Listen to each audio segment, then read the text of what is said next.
Grandpa, how did you lose your leg? I lost it in love!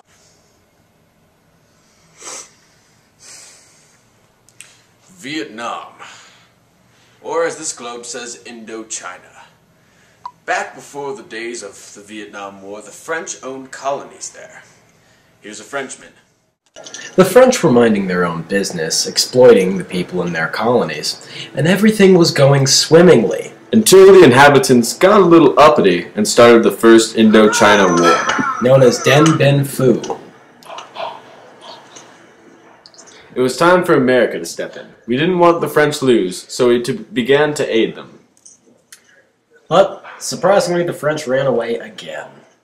Now that there was no standing government, the people began to bicker. The North half wanted to follow Ho Chi Minh and his group of rebels, while the South did not. Then communism stepped in.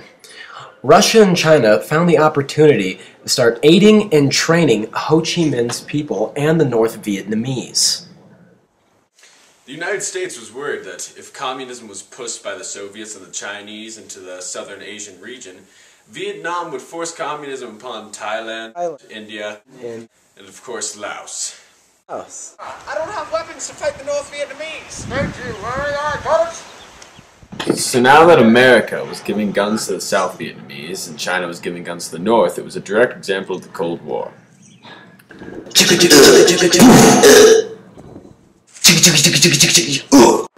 The war was tough. It was hard to tell who was a civilian and who wasn't. And who were children.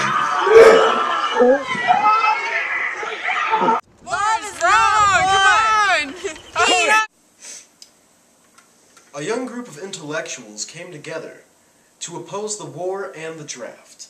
They became known as the hippies, but the government didn't take too kindly to hippies. Come on, man! We need peace! We don't need more war! It took a lot of bargaining, but eventually, after enough Vietnamese casualties and enough American casualties, eventually a bargain was struck. Oh, he struck bargain, good, yeah. America was finally leaving. And without American influence, we were left only with North Vietnam and South Vietnam. And North Vietnam took the initiative.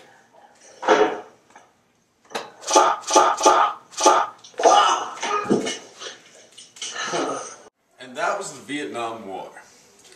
It was a perfect example of America trying to combat communism. It's the only direct battlefield that actually came from the conflict between capitalism and communism. And it is a definition of the Cold War. On that, we rest.